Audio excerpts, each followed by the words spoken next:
Peace, everybody. It is I, the Emma Energy Master Allah, and this is the fourth part of lesson 2 in this 19 code lecture series. Like I always say, if you haven't watched the ones before this, make sure you go ahead and get that background first before you do this. At the very least, you definitely need to look at the part right before this one, the 2.2. Because it is a continuation, and this is where everything starts really coming together. Okay, and so we're going to talk about the connection between At-Taba, which is the 9th surah of the Quran, and its connection to something called the Metonic cycle. The Metonic cycle is a 19-year cycle that is basically used to coordinate and balance the solar and lunar calendars. So this is a lunisolar cycle that happens every 19 years. So this 19 code, this 19-year cycle that coordinates the sun and the moon. As we've been talking about throughout this entire lecture series, that relationship between the sun and the concept of unity and the masculine, and then the moon and its relationship with the concept of binary separation, the ability to experience the concept of you versus just receiving I. And it is the union of these two that makes the child concept, which is the star, which is the we, the reintegration, okay?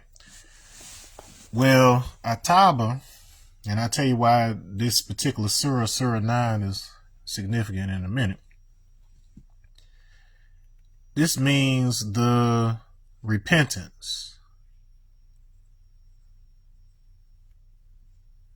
And yeah, I know what repent and all of that has come to mean for you, but in a previous video, not necessarily in this lecture series, but on my YouTube channel. Or did I put that in a video, or did I just talk with somebody about it that day? Well, either way, I'm going to talk about it right now. Well, what I found was, after learning the process by which Hindus and Arabs help to develop the numerals that we use today, I learned that this word repentance, it isn't a coincidence. It's got this pent in it, because you know that means 5. And so what the word repentance infers is that you're making something 5 again. So what are we making 5 again? Okay, so originally, for the longest time, and this is up till relatively recently, I would say, I know the transatlantic slave trade was going on, but I'm trying to think how late into it, maybe even closer to the time of the founding of America. For a good long time, the number 4 was originally a cross like this, like an equidistant cross, which makes perfect sense because 1, 2, 3, 4 points. So that makes sense. So how do we get this thing? The funny thing is, that symbol that looks like that was for the longest time what we actually use for the number 5. Okay? So what we use as a 4 now was originally a 5 for the longest time, and it took some work to figure out why that was. But what I learned was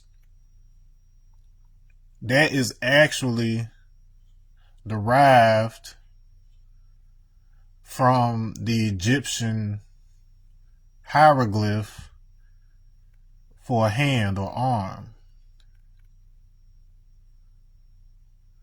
Okay, and we've already talked about the relationship between Ibo Aka, to both hand and spirit. Hence, we end up getting the Hindu word Akasha. All right, they'll tell you none of this stuff is connected, but it's lies, all lies. And remember Frau from Austin Powers? Lies! All right, and so, the reason that is particularly relevant with respect to the number 5 is because when we start talking about 5 elements, so we got the 4 elements of fire, water, air, and earth. The substrate from which all of these emerges is the Akasha. Space, atmosphere. Okay, and so that is the ether or 5th element. So the 5th element ain't just a fun movie with Bruce Willis and Chris Tucker in it. It is referring to the element from which the primordial vibrations and everything else originate that organize into matter. Okay, so the symbolic system was very intuitive in that regard, and as you now know, 4 ended up looking like this, 5 ended up looking like that instead. Okie dokie. So this idea of making something 5 again is essentially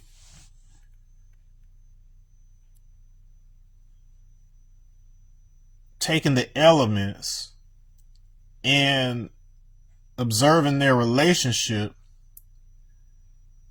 such that we can distinguish the information that it's actually pointing to in etheric form. So in other words, the fall, anytime they talk about the fall and the descent or whatever else, it have nothing to do with a moral fall.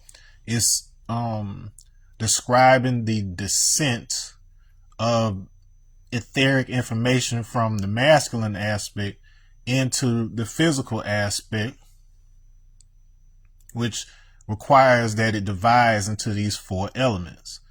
So the 4 elements, essentially what they represent are your willpower, so what actually allows you to control your physical body. Water is more or less the animus, so it is the animating life force principle, the flow. So you have to have some conception of flow and continuity. It is also involved with interference patterns, so the way waves intersect each other in their movement is what actually gives us the illusion of being alive and animated. That's a basic breakdown of that. Air is intellect and communication, so it's the connection between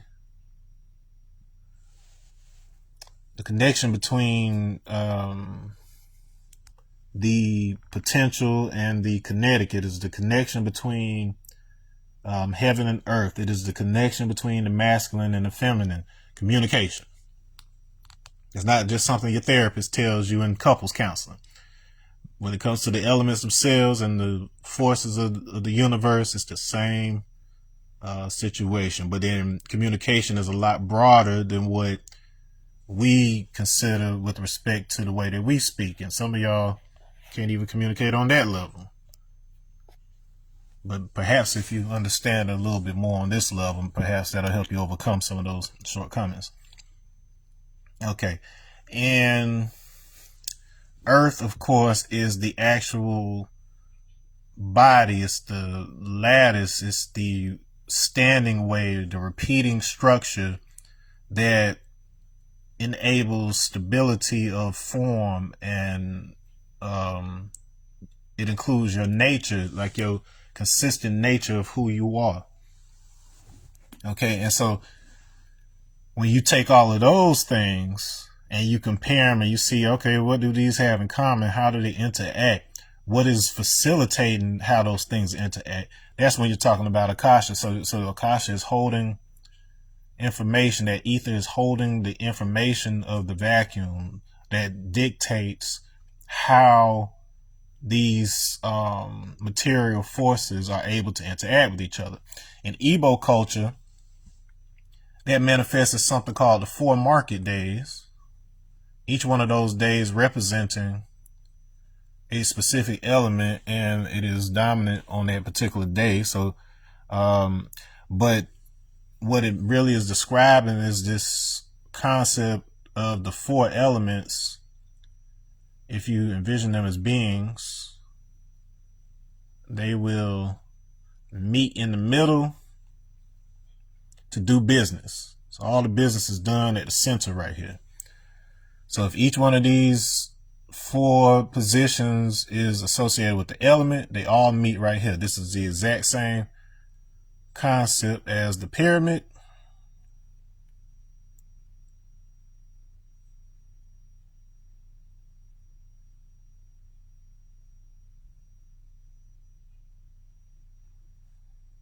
Okay, so 4 elements meet at the top at an apex. That is the exact same thing. So you can look at this as a top-down view of the pyramid. All the elements meet together at the apex. Okay, so this is that relationship between 4 and 5. Naturally, 4 plus 5 equals 9, which brings us back to its association with Ataba, the repentance. Before I move on to exactly what the Metonic cycle is and what it has to do with this, and how it brings together the sun and moon, the masculine and the feminine, I want to look at something with the relationship between the 1 and the 9 that are found in the number 19, so you can kind of start understanding the behavior of how it operates mathematically and why it is involved in any of this stuff. So, as you know, I'm going to take the number 6, and then we'll do 6 times 1. So as you know, anything times 1 will give you the number that you multiply by 1. In the case of 9,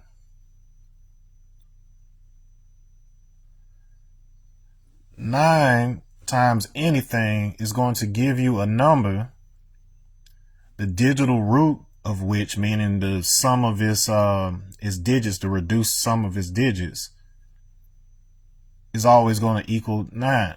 So whereas 1 will allow the other number to project itself as the personality of the result, 9 is always shining in front of the thing you multiplied it by. Okay, so knowledge, that's why, excuse me, the number 1 for us in supreme mathematics is knowledge. Knowledge is to know, look, listen, observe, and also respect the body of accumulated facts, the key to all aspects in life, the foundation for everything in existence. Knowledge is symbolic of the Asiatic black man. Knowledge is the observer. So this is why it doesn't need to have its presence out front. It holds the solar system together from the center like the sun. So the sun doesn't need to walk around on Earth in order to keep all the Earths in order. All the planets in order. Okay. 9, on the other hand, is once again, is born. So it is a child is born in 9 months from mental to physical. So this is the outward presentation of it. So the whole concept of born is to bring something that is unseen into visibility. The observer doesn't need to be visible. He's observing from afar because he doesn't want to affect things. He just wants to see what's cracking. He's doing the knowledge before he acts. Born is the act of actually becoming physical. Okay, so when these two get together as the number 19, so we've got an observer and something that manifests physically. Let's see how it interacts. So we'll multiply it by the number 6 as well. Remember, this gave us 114 earlier. Those number of chakras associated with Shiva and the number of surahs in the Quran. Now, if you'll notice it, the digital root of this number equals 6. So it gives us back this number. Just to give us a control, let's try it times 7, which equals 133. Again, the digital root is this number. Let's try it again with 5, just to give you a couple examples to show you that this is something that is consistent. It should be 95, and then 9 plus 5 equals 14. The digital root of which reduces back to 5. So, in other words, the number 19 has the qualities of both the knowledge and born. It, like knowledge, it results in the number that we started out multiplying with, but like born, it reduces a digital root. So in other words, it does the same thing that 1 does, but it requires the reduction of the digital root. So this is an integration of those two qualities. And then that is exactly conceptually what we're getting at with a lunisolar cycle, where you're bringing together the solar calendar and the lunar calendar. Why is that a big deal? That's because some of the biggest religions, biggest political entities throughout human history, they have had conflicts just solely based on the fact that some of them were operating on a solar calendar like the Romans do, and then other people were operating on a lunar calendar like the Jews did, for instance. And so the solar calendar is of course, the 12-month calendar that we use, whereas the lunar calendar is 13 months. So there's a stagger there. And so the purpose of the Metonic cycle is so that these two cycles, they align every 19 years perfectly. So basically everybody's in order. There is a legend associated with an eclipse that took place, if I recall. It was on exactly May 28th, 585 BCE. And it is referred to as the Thales eclipse because the great sage, the first of the 7 sages of Greece, the 7 sages is not something that is unique to Greece, but then the important thing to remember is that repeated motif of the 7. But Thales of Miletus, he correctly predicted a eclipse that took place while the Lydians and the Medians of Persia were at war, and because of this event, they all stopped fighting, and they were at peace. Now, the part that doesn't commonly make its way into the story, and then this may just be something that I'm asserting because of what I've seen of all of this. This is just my informed opinion. I believe that a large part of the conflict between the two of them did have to do with, their beliefs in scripture based on their interpretations of it. And what ended up happening was, by Thales, who may or may not have been a real person, it may have been the school of thought. So if you think of all the different teachings that have been associated with Thales as being actually mystery school teachings, and he's just like the representative character for that particular. So it could have been several people involved with those discoveries, but it was a specific teaching, body of teaching that becomes associated with him. It confirmed that they knew what they were talking about. So the fact that the eclipse happened exactly when and this wasn't some airy fairy predicted. It was mathematically verified. And so this is why this is important in a conversation about the 19 code of the Quran, because it's basically telling you that the Quran was crafted based on a specific mathematical structure that is aligned with verifiable information that can't be changed by us down here on Earth, because it's written in the stars, it's written in the planets, it's written in those cycles.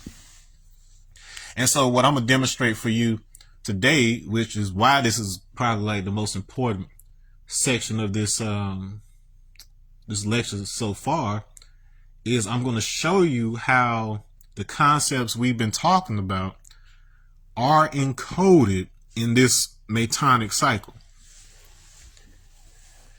All right, so let's look at it. So what are we dealing with? So yesterday when we were talking about the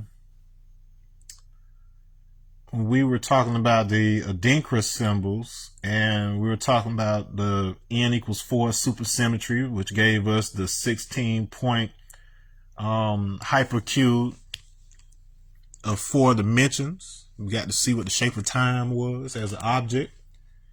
There was an emphasis on the numbers 19, 12, and 7. So we've already had some examples just a moment ago that, you know, brought this 7 back into play. And then we talked about how this was the clockwise manifestation from mental to physical. So these had to do with the fall, and then this had to do with the rise, so how we get back. Okay. And as a result, that is the masculine and the feminine.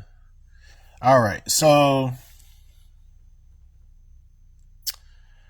this relationship between these particular numbers manifests itself once again here with respect to the Metonic cycle, which is what really makes this so crazy that it shows up in the math of the Adinkra codes that Jim Gates presented.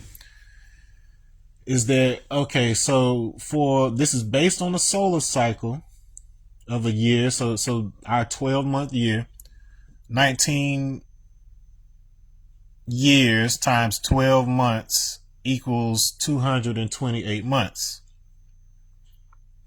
Okay. Now, in order to balance out the calendar, the solar calendar with the lunar calendar, we have 7 leap months.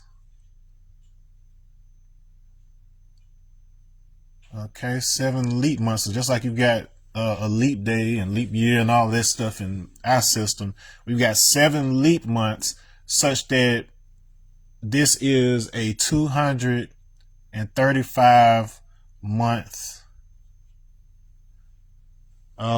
cycle, this whole Metonic thing. Okay, and you can call it coincidence or whatever you want to, but then this 235 just happens to be in the same order of the Fibonacci sequence. Okay? All right, so it's just something you can put in your back pocket, just to kind of show how order repeats itself over and over and over. Okay, and so we see these numeric relationships popping up again. All right, cool. Now, how are these leap months distributed?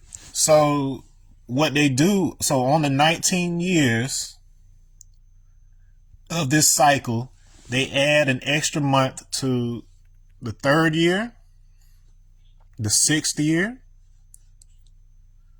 the 8th year, the 11th year, the 14th year, the 17th year, and the 19th year.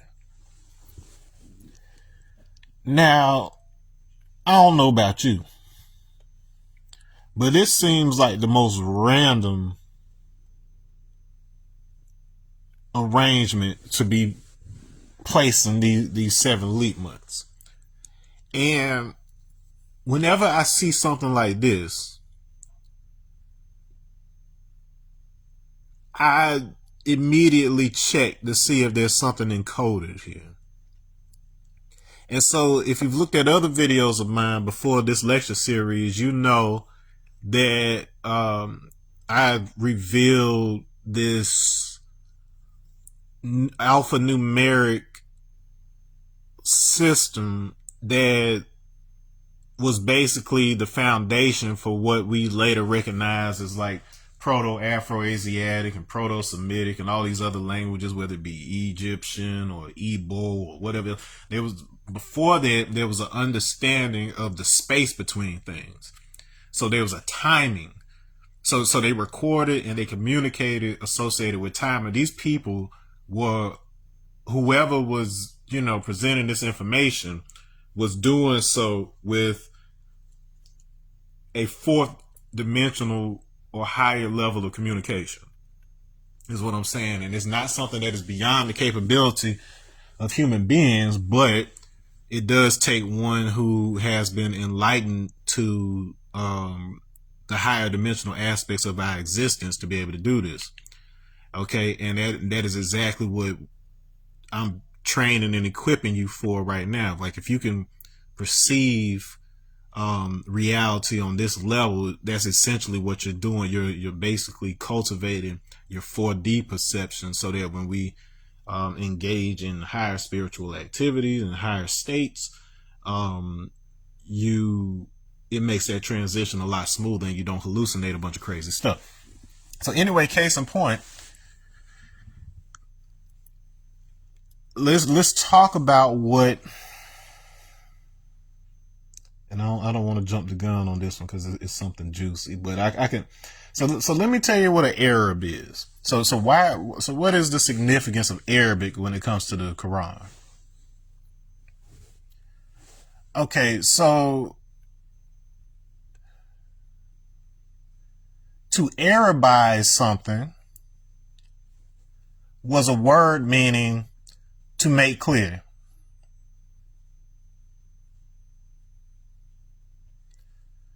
And we've talked extensively about the relationship between purity, clarity, with respect to clarifying the meaning of scripture. So in other words, the reason that Arabic astronomy and alchemy and all this stuff was so advanced was because they were part of a lineage of people whose entire job was to clarify the knowledge of man, to make it clear. Also recall that to see clearly was the etymology of dragon. Before I get too far into that, remember, everything keeps coming back to Yoruba. Okay, so the word Arab actually comes from got that glottal stop in there.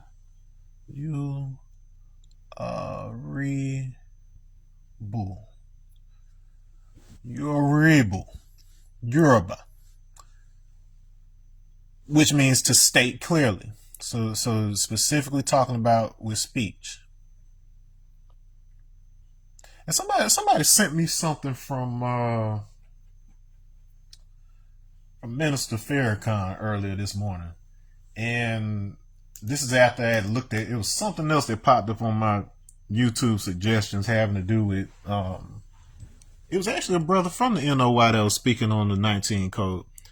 And it occurred to me, and I've noticed this before, but it occurred to me they have a very specific way that they speak. Like, if you've probably noticed that if you listen to brothers from the NOY, there's a very specific way that they speak. And the obvious reason is for the sake of clarity. So there's an emphasis within civilization teachings on making sure there is clarity not only of information, but clarity of delivery. So speech and enunciation. Okay.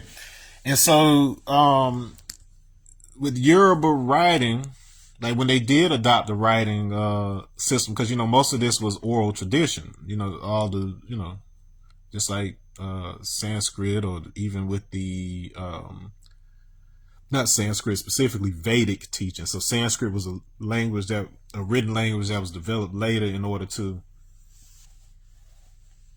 record the oral traditions, but that Hebrew, all of these things, we're talking about oral traditions that had a lot of specificity when it came to tonality, and this is something that is characteristic in Chinese as well, where depending on the inflections of the vowels that you used with these consonants, it changes the meaning of the word. Okay, and so that is very much tied into this concept, this dragon to see clearly.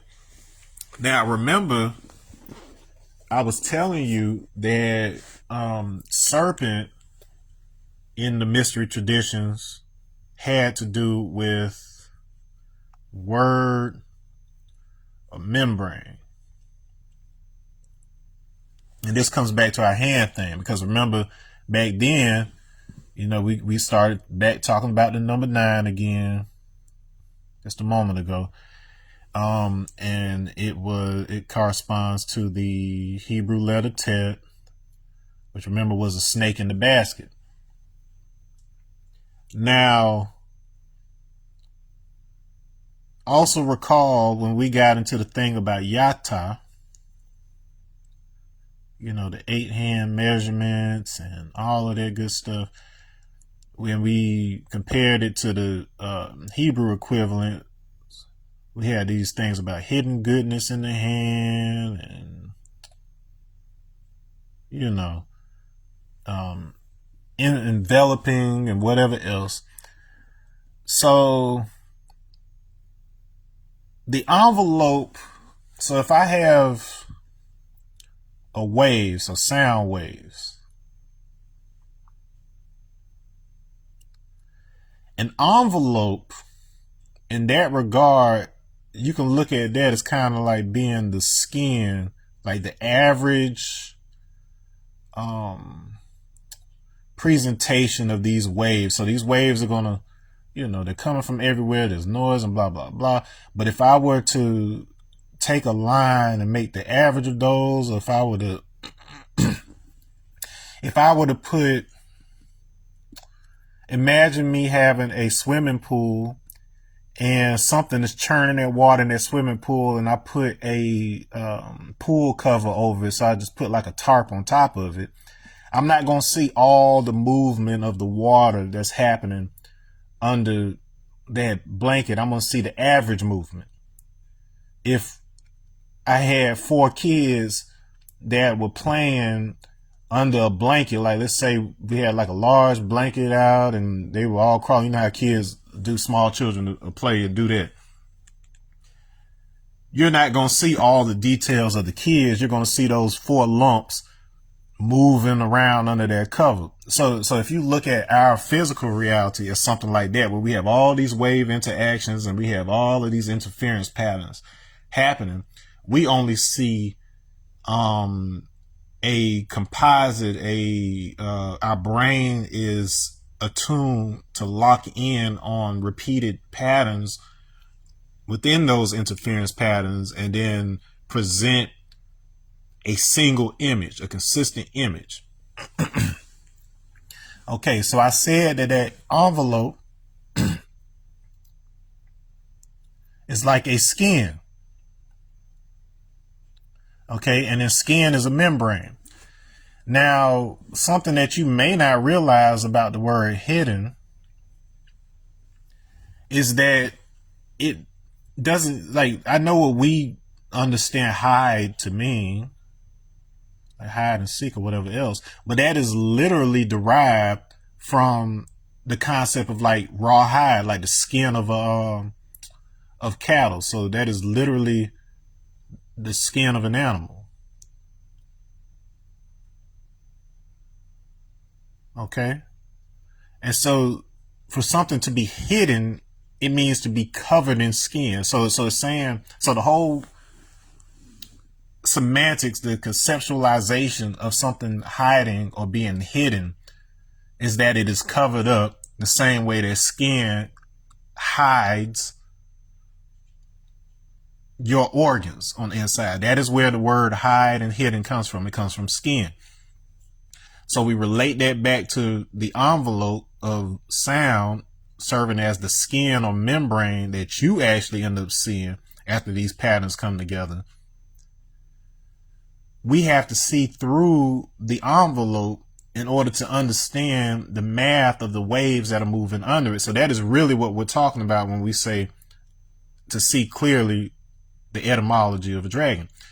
Now, with serpent being word and membrane, historically, the way that the serpent and the dragon imagery have been related to each other, especially in an Asian context, is that the serpent represents the raw information. It represents knowledge without wisdom. You've come into this body with all of this knowledge embedded and written into you, but you don't have the maturity and the experience yet to apply it. So what you really are describing in the Eden story is that the serpent, like you're probably wondering to this day, like, why is this serpent even able to talk in the first place? Well, this serpent represents the raw innate knowledge that the woman already had coming in because of her connection to the earth. And in fact, Adam, his name means earth. Eve's name means life force. And remember, life force is essentially associated with the Akasha, the flow of that Akasha, the flow of that space, the flow of time for you. Okay, so this is what it's saying. So whereas Adam represents the earthen physical body, Eve represents the flow of life through that physical body. And because there is vibratory information, the knowledge, the Shabda already inherent in the life force, in the space, when that life force interacts with the physical form of the body, the lattice of it, the vibration is detectable through the body. So when you send sound through the body, you can detect the nature of that information, where it stimulates the body, what points on the body it focuses on, like, so you can distinguish physically one sound from another instead of you just relating the meanings of those words superficially. You can actually test the quality of those vibrations within the body itself. And this is something that is inherent, particularly in the body of the woman. The reason that you are sensitive to the natural cycles and to the cycles of the moon or whatever else is because you're the naked, exposed nerve of our reality, where you can still sense and be regulated by these things, so that you only ever have to adhere to your nature, to your earthly material nature. Human experience gets complex and complicated mostly because of the masculine contribution, which is history. And this is a distinction that I was just made present to yesterday, and it just helps so much to summarize this stuff. Your third dimensional experience, nature, that's your nature. So so everything about your nature is inherent physically.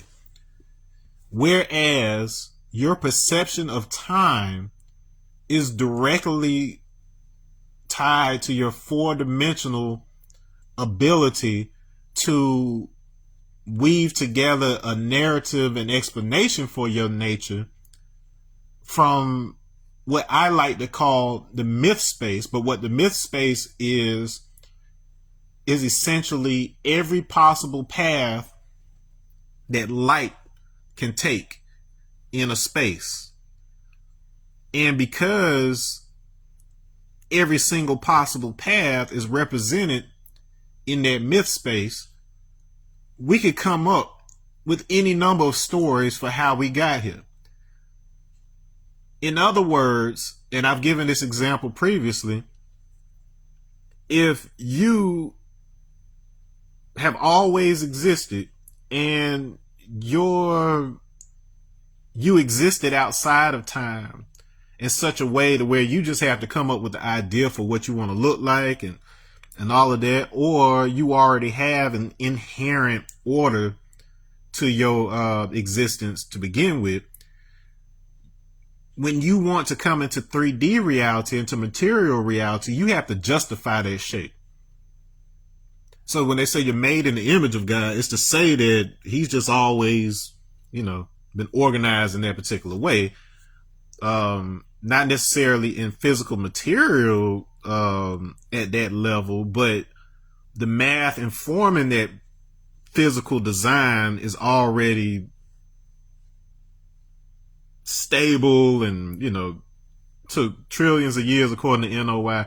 But the exact math, the exact combinations that would allow that divine source to translate into a physical reality, once it does, there's certain constrictions that have to be placed on the infinite such that it is stable and it can crystallize. Basically the same explanation I gave you with respect to electrolytes neutralizing so that they can become visible crystallized salts. Okay, so the same kind of concept. Now, if the serpent represents word and membrane when it's in that state where it contains all the information, but it has not yet gotten experience, which is to say that it hasn't become organized,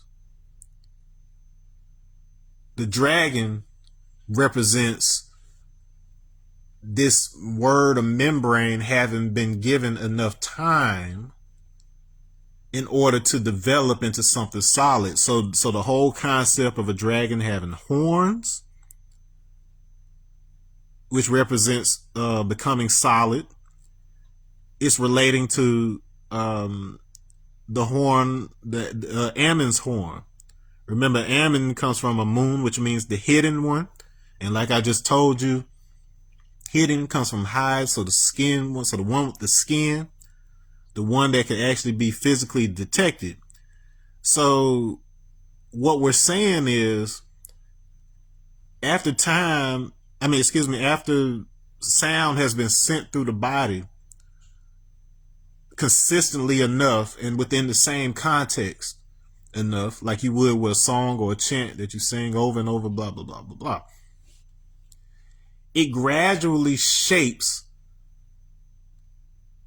the verbal and spatial mapping of the hippocampus part of the brain, such that you have enough consistency between that particular vibration and a particular form that you associate with that vibration, to where in an altered state you can see that thing clearly and it will be consistent and stable, because things on the other side can appear flowing and changing, but there's some stuff that doesn't.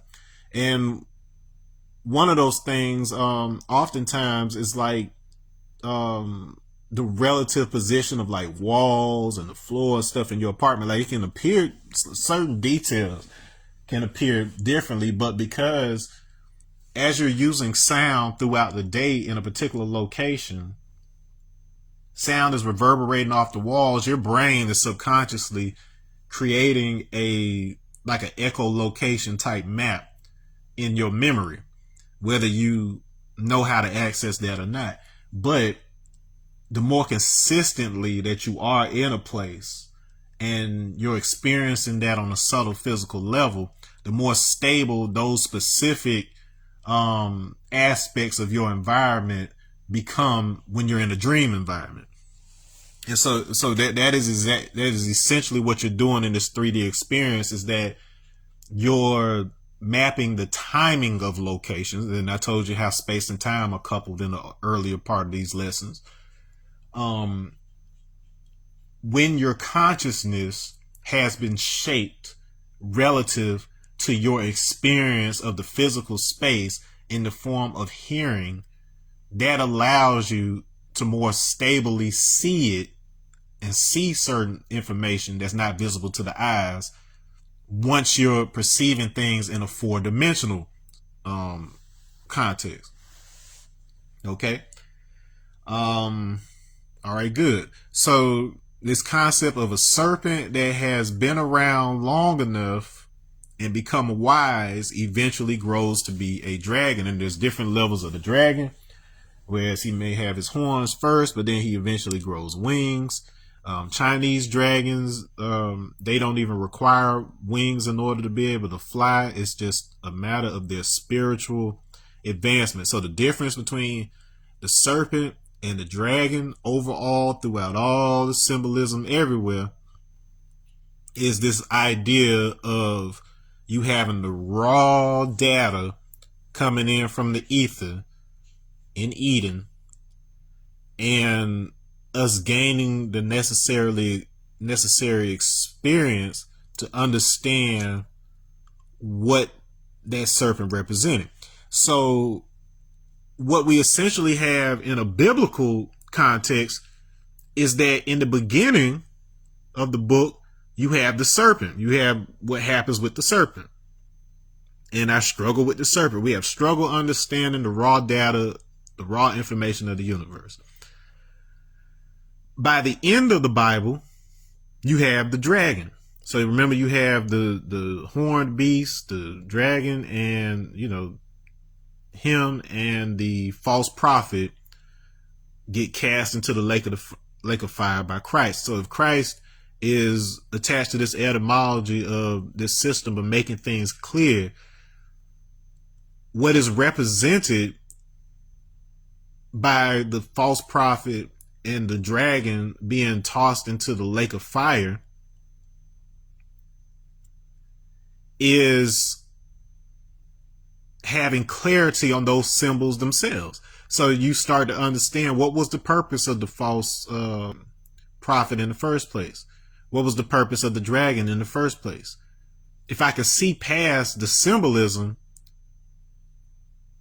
and clarify that all of this had to do with having clear vision, that's when you experience heaven on earth. And to give some more clarity to that, remember that Revelation, which is the 66th book, and then I've talked about in another video how 66 is Wah,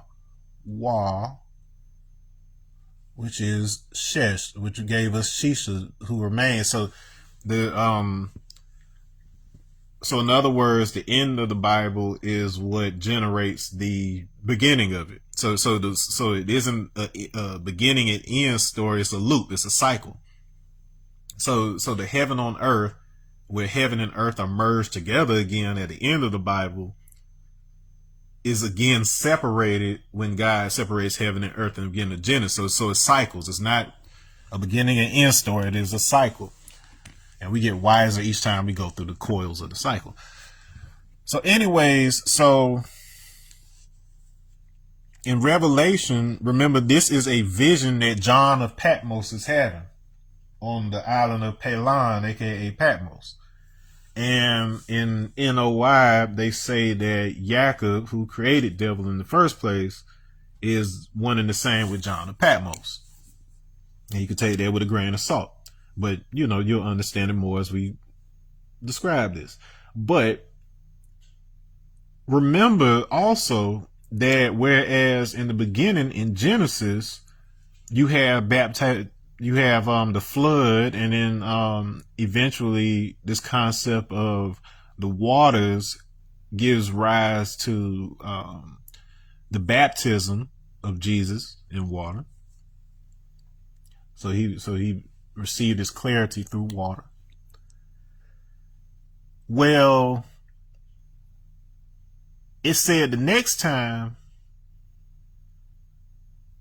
it was going to be baptism with fire. So the flood, it wasn't going to be a flood of the earth anymore. And the promise given was, the rainbow. So the rainbow covenant, the oath of seven, Bathsheba, the Ark of the Covenant, the Garden of Eden, all these things are describing the same thing. I enclose seven. To make something, to seven something in Hebrew culture is to give your word to something. So it was basically like this, this semantic meaning of sealing an oath, being your word, integrity at the end of the day. So not just moral integrity, but structural integrity was involved in that or whatever. So all of these talking about not only being consistent with your word from a mental standpoint, but it's talking about the matching of the physical resonance, the vibrations of the words we use with the objects that resonate with it. So if I call your name, I expect you to be the one that answers, not somebody else who doesn't have your name. Likewise, the concept of naming, Shem, Hashem, the concept of naming, remember Adam was tasked with naming all the things in the garden. And so if his name means earth, it means that the earth contains the cymatic information for every object on the earth. And so if I use the sound that is resonant with an object, that is word made flesh. That is what that symbolizes. Because I can use arbitrary sounds and meanings for things and then only have a mental connection with it, or I can test the resonance of things to find out what sound corresponds to what shape, what sound corresponds to what material object, what thing actually vibrates and replies to me when I call its name. And so the idea of baptism by fire, remember fire was will, whereas water was the animating principle. It's saying, so to toss the dragon and the false prophet into the lake of fire is to test. Remember, fire is heat, it's resistance. It's basically the means by which you test a sound, you test a word to know if that's the real word. In other words, Jesus was teaching you the error correcting system by which you can know whether the version of the Bible that you receive is accurate. Are they using the right words and meanings? And you can already tell how much trouble that's caused for us throughout our existence. Okay? So all of that is tied together. So Yoruba, Arab, this concept of the dragon, the Yatagarasu, all of these things are tied into the same lineage of people whose job is to clarify. Baptism by fire means to clarify by whether or not you're able to will something. If the words you're using do not have a physical resonance with that object, you can't extend your will, your akka, you can't extend your spirit to it in order to be able to move it, control it, to manipulate it. And so this is where you start to make more sense of these stories you hear about sound and levitation and all that stuff being used in the construction of the pyramids. These are made from piezoelectric materials, just like how our bones are made. So if you know how to levitate blocks of a pyramid, you also can levitate yourself by, resonating your bones. But that's advanced stuff. Let's not even get too far into that before, we've installed the necessary circuitry. But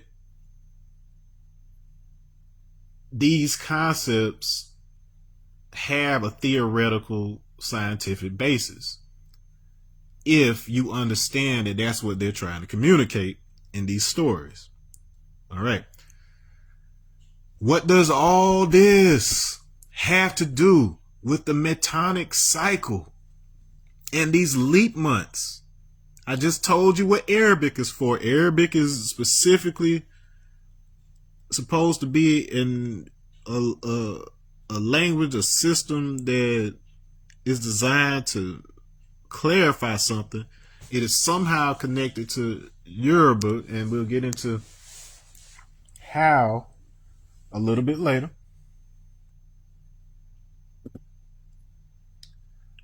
Okay, but just to show and prove what I'm talking about and why we're using Arabic here. Okay, so these right here, if I go ahead and do this, and this gives me two biconsonantal roots. I mean, it gives me three, so it gives me two biconsonantal roots and one triconsonantal root. Okay, so this one in Arabic would give me the root G and Y. This one would give me Ha and Ka. This one would give me Nun, Fa, and Ka. Okay, so I've got these three roots. Now this is where it gets crazy. Once again, if you did not watch the video right before this to hear about this process of how the 16-point Adinkra code was folded into the, the restrictions of the 8 code in order to have error correction, and then that gave rise to the physically perceivable shadow and character of the Adinkra symbols.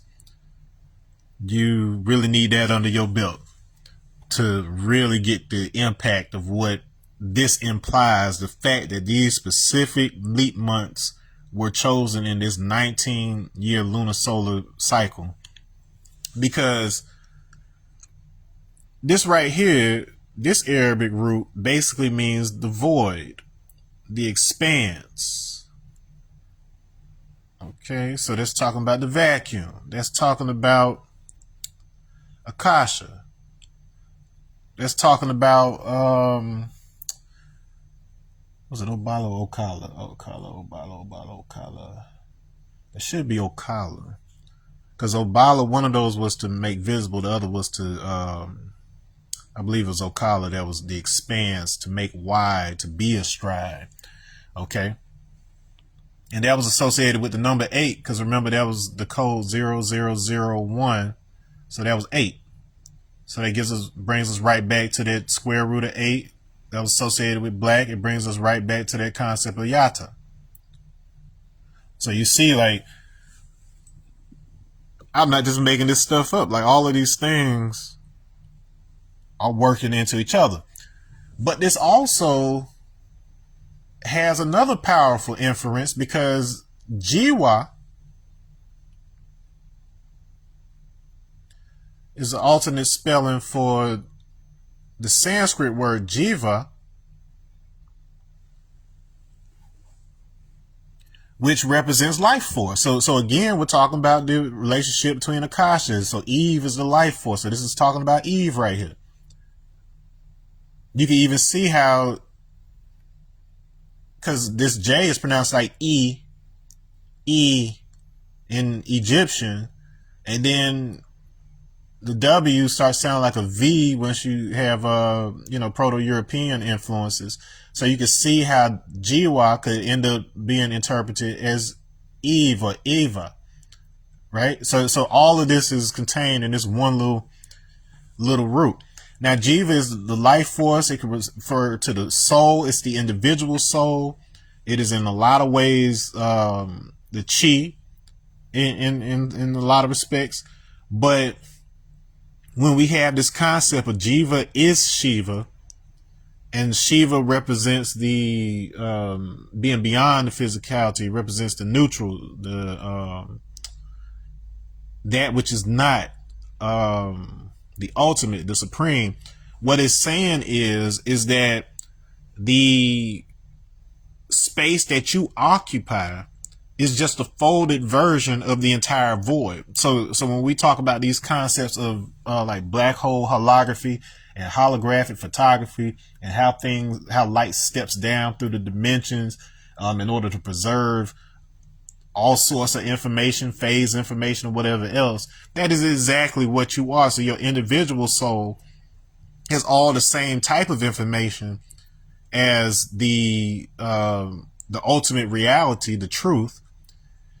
The difference is that you're placing restraints on that space such that you're only experiencing your personal space directly. Okay, so this helps to conceptualize, clarify the relationship between these things. Now we move on to the second root. Now this hak root, haka, it has to do with restriction. Restriction, restraint, friction, resistance. That's alpha. So alpha, ether are basically the mathematical restraints that are placed on the infinite, unclear Krishna form of the Yajurveda, the Vedas, the information, the knowledge. These are the restrictions that you place on that such that we can see it clearly, which becomes the Shukla Yajurveda. Krishna's brother Balarama, so Krishna was the dark-skinned one, Balarama was the light-skinned one because he represents the Shukla Yajurveda, the knowledge of the sun. He was clarified by the sun. Reason being, clarity, if you know anything about graphics and whatever else, clarity in our universe is often the result of contrast. In order for me to even be able to see writing on the paper, see writing on this board, I'm using black ink against a white background. Or if I had a black chalkboard, I would be using white chalk on it, because you need the contrast between those two things in order to be able to see clearly.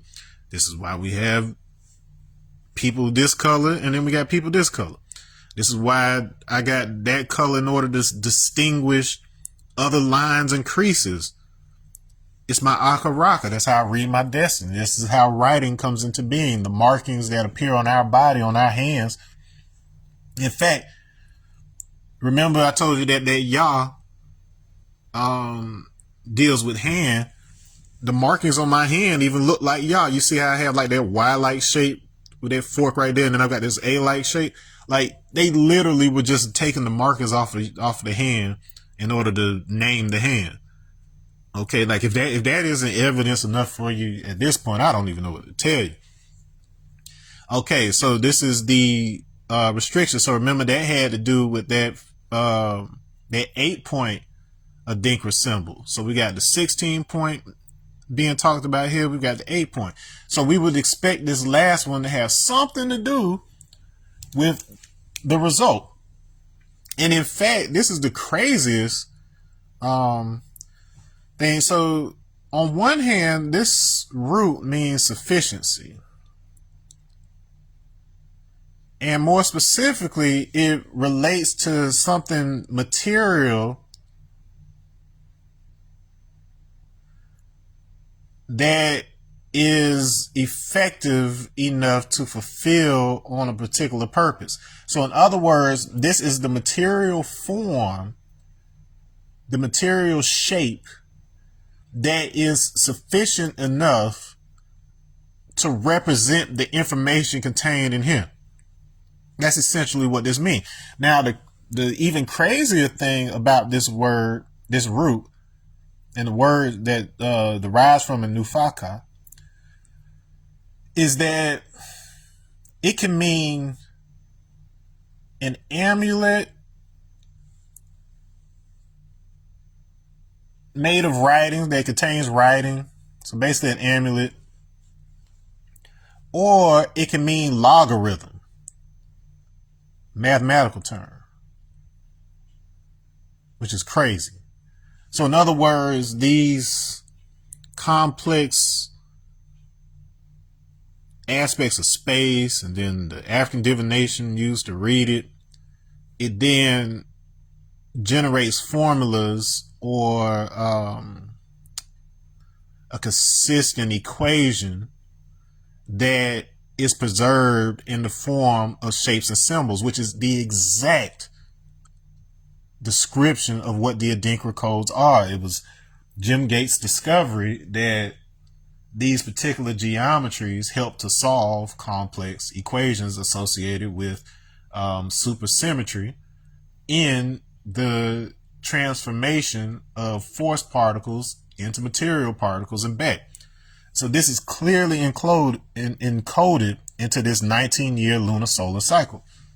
Now, the fascinating thing about the word logarithm is that it is a composite word of logos from Greek. So these are Greek words of logos and arithmos. Remember, the logos is Christ. That's the word. And arithmos basically means number.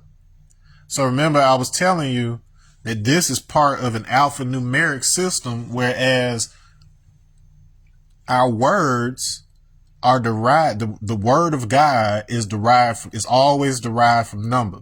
So there's math and geometry that are used to determine the symbols that will be used to capture that information.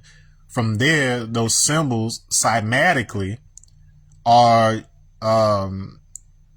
it's determined what shape, what symbols actually match the cymatic form of the sound, and then it gives you a error correcting verification system. So in other words, the knowledge that is embedded in every one of the religions, if you want to be able to tell if it's the real deal, the real story,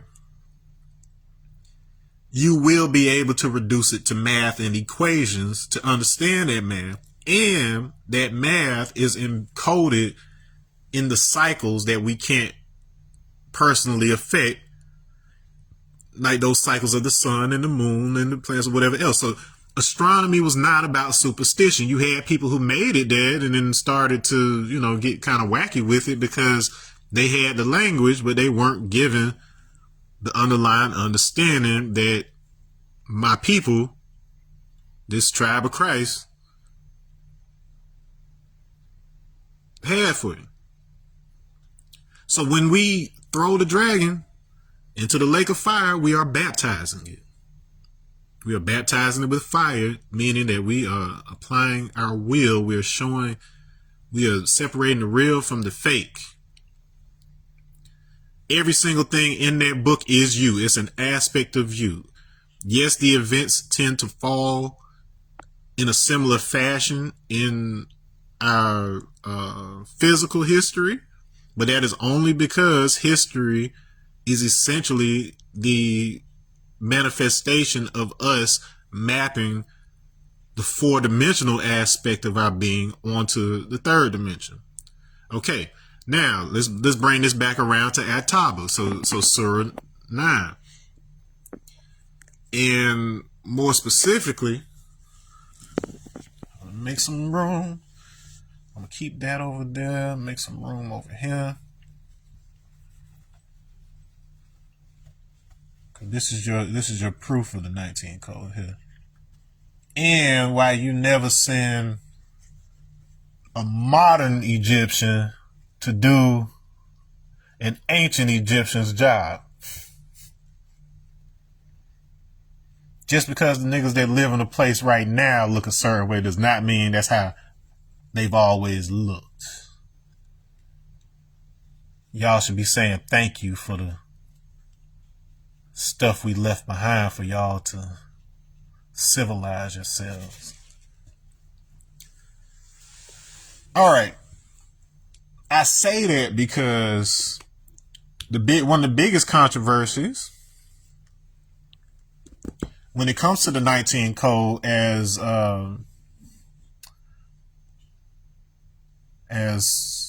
what's our boy name? Rashad Khalifa.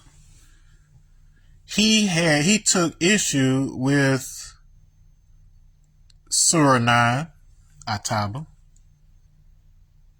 particularly as it relates to verses 128 and 129. Now, these are considered some of the most important verses in the Quran because they are the sole contributions of a particular individual who is said to have,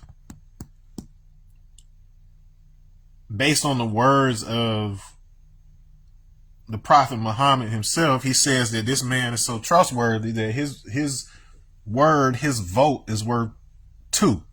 And so when the Quran was being assembled, this was done immediately after, completion and death of the Prophet and whatever else, so that they could get the most accurate form of it as they could. They went around and they gathered up every version and account of it that they could, so that they could compare and contrast, compare the notes to make sure they had a consistent one. And so this particular fellow, when it came to that, it was said that his word, his account was worth twice the vote of anybody else. That's how much the Prophet trusted him.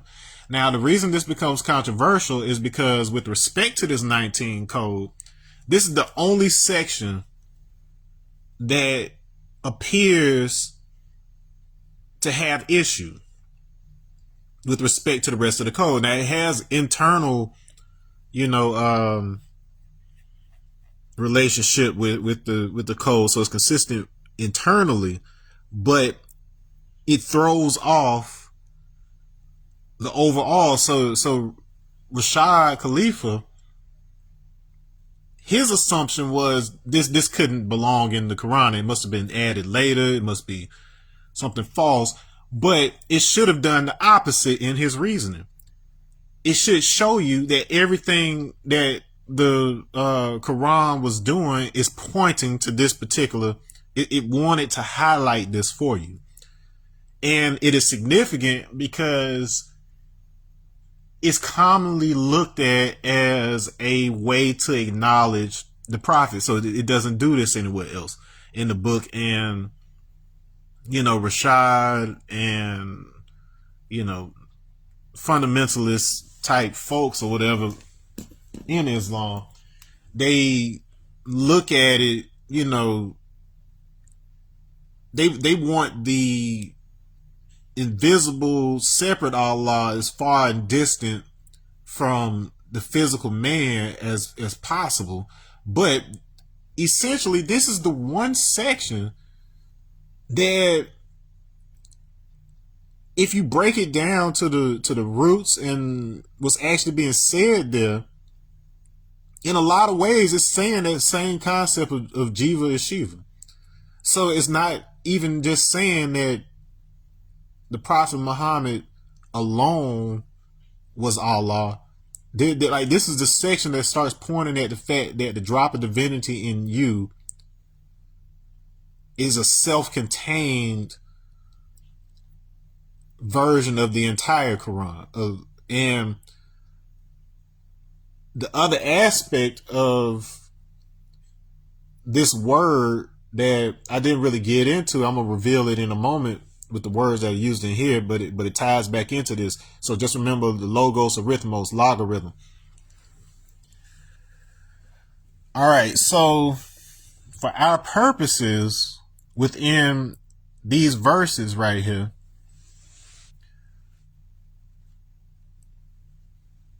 the smoking gun term is sufficiency, because we have the line in 129 that says sufficient for me is Allah. So this is sometimes translated as Allah is sufficient to me, or whatever. Sufficient for me is Allah.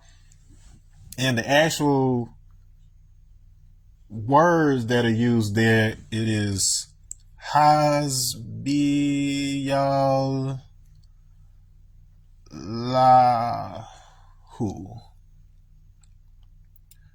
That's the transliteration of that. Okay, and the word that's being translated as sufficient here is this Hasbi, which comes from this root here. All right. Now remember, we had the NFQ, Nufaka. We had this root over here being used for sufficiency, but then we had this one. Now, if we're going to translate this as the word sufficient, this right here is more directly tied to, our definition of sufficient. Whereas this Hasbi word is not talking about material sufficiency. It's talking about how Allah is enough. For whatever you could possibly need, Allah is enough is basically what it's trying to communicate here. So it's not, so you can look at this as spiritual sufficiency versus the physical sufficiency. Now, what's fascinating about this root is that it actually means to count, to compute.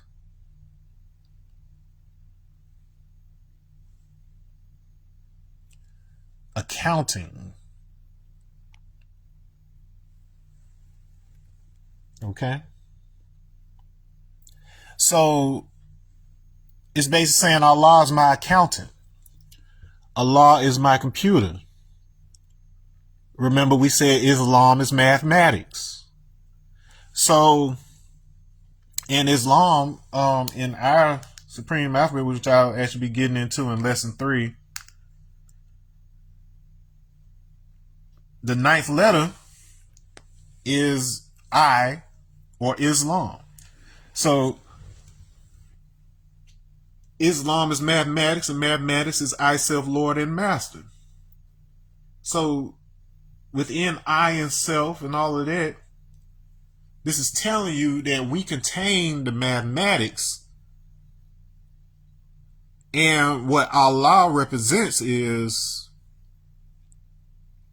the actual computation, the intellect, the one who is doing the translating. So you've got the word, but then you've got the translator. So when we say God is that which is invoked, that which is called, that which is crowed, we are invoking the ultimate calculator. And this begins to get into concepts that are found in Gnosticism. So if you know about the Nag Hammadi libraries and these authentic additional writings and scriptures that accompany, biblical writings, but weren't included in the canon version of the Bible that we ended up with, you have where Jesus is basically explaining how we are all the logos. We are all the word. But what happened was, as we descended into this 3D reality, we became fractalized. So it's the one word was basically broken up into pieces. And then that's what our souls are.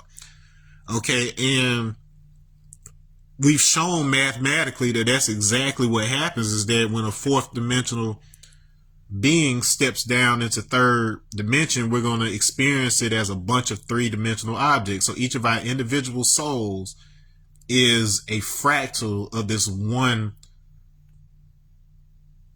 four-dimensional soul that has several different paths that it could take. But we're supposed to be learning how to see past that illusion to fifth dimensional. So remember, repentance had to do with 5. To fifth dimensional, to see the one source, the one hand, the planoptic projector whose light was fractalized by stepping down through the dimensions to end up being us. So we're basically wrestling with the serpents of the clouded fourth dimensional information. It's all there. All the possible information is there, but we need to learn order and form here in 3D so that we can filter the fourth dimensional information in order to be able to see clearly the 5-dimensional single point of light that is projecting all of this. And if you could follow the path consciously to that single point, the one thing that is generating everything in the physical illusion, the reality, then you will ultimately see that on the other side of that is your 6th dimensional soul. Okay, so your higher self, in just about every case, it's going to be 6th dimensional. And so 6th dimension is also the dimension of angels and demons. And on that level, they are just like the difference between a positive and a negative charge in a crystal. There is no morality associated with it. It's just that one side it basically contains the path of your destiny, and the other side is your resistance. So you need both of them in order to have a physical experience. And so before the Arabs encountered the Persians and Zoroastrianism and all of this stuff, before Indo-European thought intersected with Semitic thought in a major way, there was no concept of good and evil as this is what you want, that's not what you want. It was just that you had dynamic forces in nature that had very specific relationships that were all being governed by the same set of mathematical laws. And when you put up resistance against the flow of that natural order, the natural consequence was that things that you didn't like happened. So it wasn't even that serious. But we turned into this whole thing of I hate this, but I love that. But that keeps you separate and it keeps you fractalized. And so the whole Gnostic narrative has a lot to do with you accepting all parts of your nature so that you can see the one hand that is shaping both halves of that spectrum. And so when we rise above the dichotomy of those two parts of ourselves in the 6th dimensional sense, then we become privy to the 7-dimensional laws, which we've shown how they manifest in various ways within the sound and the light or whatever else. But it's also the 7 hermetic laws. The everything is mind, correspondence, like as above, so below. The law of vibration. Everything has its own vibration, its own unique vibration. The law of rhythm. Everything has cycles. The law of cause and effect. Every cause has an effect. Every effect has a cause. The law of polarity. Everything has a polarity. That's the only way that we're able to have movement. You have to have a positive and a negative end of the battery. And then the law of gender. So whereas positive and negative neutralize each other, the law of gender is basically what allows us to have man and woman coming together to make child. So it's really a trinity involved right there. So all 7 of those things are the laws that make up one thing, which in 8th dimension, which is, you could look at that as both sides of the build or destroy, which is essentially a torus. So the simultaneous coming in and coming out. So instead of these two things being separate, they're all one form. That's the donut that we talked about in the previous lecture. But the 8th dimension is essentially the Akashic record. So whereas you can interface with your directly with your divine spark in order to understand information as it relates to your particular path, the universal Akashic record is just basically all information in existence, and it is holographically encoded into every part of existence. So the substance of space itself, the vacuum, the Akasha, the spirit, it contains all the information of the whole universe. It's just a matter of you gaining the clarity to be able to willfully extract the information that you specifically want. And some of our higher faculties involve being able to shape that information into a 3D experience so that we actually see forces as beings, and we see it. So the whole thing that sounds like a fairy tale world and dream world stuff that they talk about in these esoteric practices, that's where that happens, so that you can actually experience it as if it's a physical virtual reality and have understanding of these things. The 9th dimension is essentially just the void, so it just loops back around. So that whole objective vacuum, the source type of situation, and then you've got the substance of it, which has been given form in the form of the tree of life, aka the big torus that appears in 8th dimension.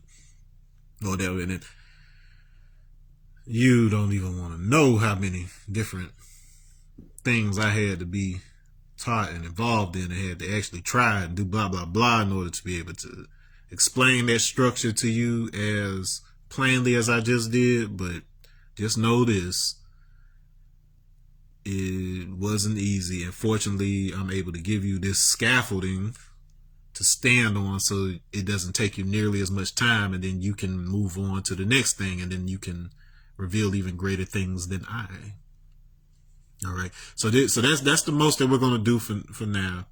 And one more thing. So one more thing around sufficiency, and then we can close out lesson 2. Okay. So sufficient happens to be the meaning of the 23rd letter of the Judeo-Arabic setup in the Meru matrix. Now there's only 22 letters, but then the last 5 out of that 27 are related to the final letters of Hebrew. And so in this particular case, this I believe that's Tha, I want to say it's called in the Arabic, it corresponds to Kaf final. So the final letters in Hebrew is 5 letters that appear in the regular 22 of the alphabet, but when they are used at the end of a word, they have a different shape. And then if let me make sure I remember all of them. So those included Kaf, Mem, Nun, Pei or Fe, and Zadi. That's right. Those are the 5. Okay, and so this is Kaf final. And so we got a meaning of sufficient, and then over here it distinguishes that as to hold or possess. So it's something that is within you, something that you possess. And remember, sufficiency has to do with this computing or whatever else. So it's etheric, it's spirit. So that whole concept of a spirit possessing a mound that was included in the etymology of the word God is again showing you that we are referring to the palm. The palm is what you hold things with.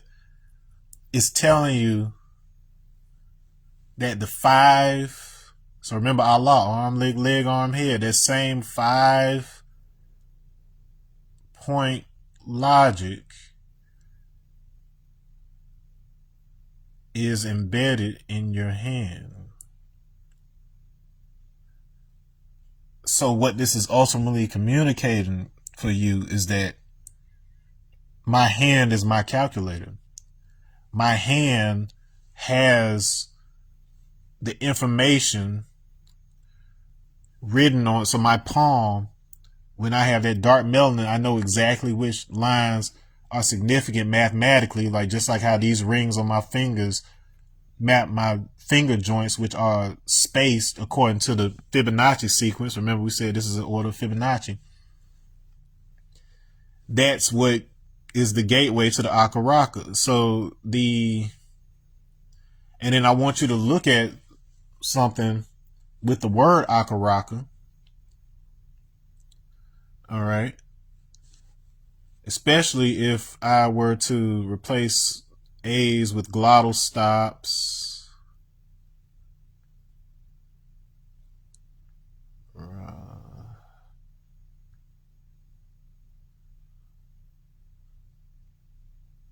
All right, so we got this KRK. Now in Egyptian, they usually just make these two characters both sound like A, but more correctly, this one is more like a K because it's that glottal stop, and then this guy's more like that R. And so what you'll find is Aka meaning hand. If we did it like this, we might come off just hearing that K or something, but that symbol right there is essentially a Hebrew yod. So this basically means hand. So you can start seeing how Igbo Aka is encoded in the Egyptian hieroglyph, the Egyptian spelling of this, and this corresponds to what would be our J. And so that gives you insight into how Yeshua became Jesus, so how Y and J got conflated. Remember Y, so that's called Yod. So all of that is kind of conflated into each other with respect. So as you can see, the flip-flopping between the African, what was going on with the Egyptian, what was going on with the Semitic. Unless you understand the Proto-Semitic contribution to this, you won't catch this. But what all of this actually points to is Egyptian this, which is in other related languages from the Proto-Semitic roots. And if you haven't guessed yet, they're talking about the Ark. Okay. The Ark of the Covenant. The Ark of the Covenant is the understanding of this stuff. Now, there's a word in Yoruba. So the word Odu already means like a container, and I'm sure somewhere later on in the talk I talk about how the Odu, the Ifa Odu, the Ashe, translated into the Odu, how that is essentially the source of all of this that I'm talking about, the Ark of the Covenant. But there's a specific word in Yoruba language. I'm about to wrap it up here. Aroko. With different inflections. So Aroko. With a different inflection, this means something entirely different. But specifically with this spelling,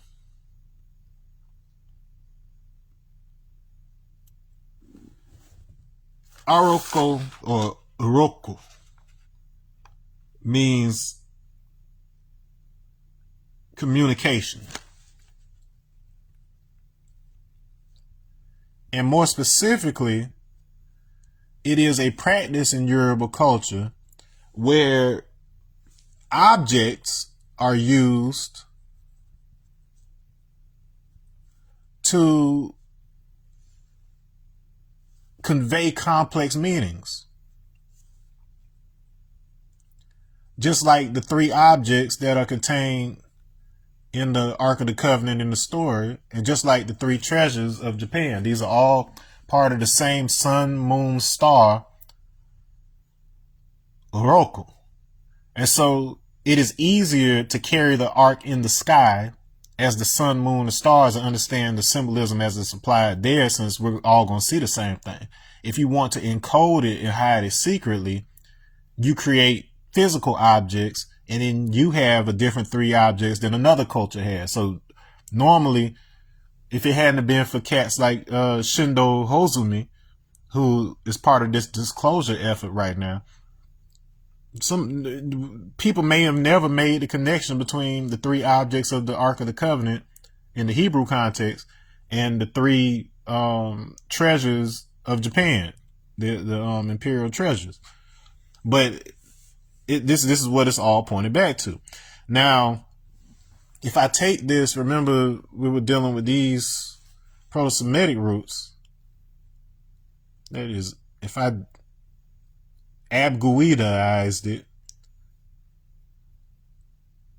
Araka.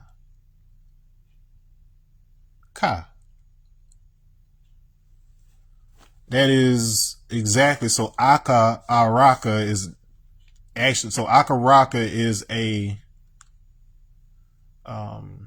contraction of Araka. Okay. So the Ark of the Covenant is the Akaraka.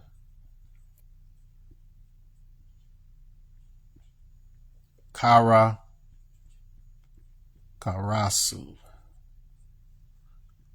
The crowing or calling. So crow is referring to your calling. All right, so hopefully you're starting to see how all of this is coming together. Like, it's been a long journey, and we still got a long way to go. But this is the bare minimum that you now need to understand, and you should have allayed most of your doubts as to whether any of this has anything to do with anything. But particularly if you are a person of color who has these visible lines, if you're a person who is of the D or E haplogroups, who have that YAP plus insertion that help to improve your cognition and help shape your hippocampus, that is our purpose. We are the 15% on the planet who are the quote unquote Orisha. We are the quote unquote angels, whatever words they came to call this. That is the primary purpose for us incarnating here, in order to clear it up, because it's become a mess here. And we play this game with our counterparts who don't have that YAP plus insertion, so that we can learn to teach, we can learn to tolerate, and we can learn to clarify, because this is the training ground for when we live out most of our experience in a more four-dimensional or higher dimensional experience. Okay, so I'm gonna leave you with that. That's a lot to chew on. When you see me next time, I will be starting on the next board, the next slide, and that will be the beginning of lesson 3. So on that note, I'm out of here. Make sure y'all copy your copies of The Leopard in the Mirror, Canticle of the Mutant Guardian on Amazon if you haven't already, and subscribe to the YouTube channel so you can get these as they are posted. And on that note, I'm going to say peace.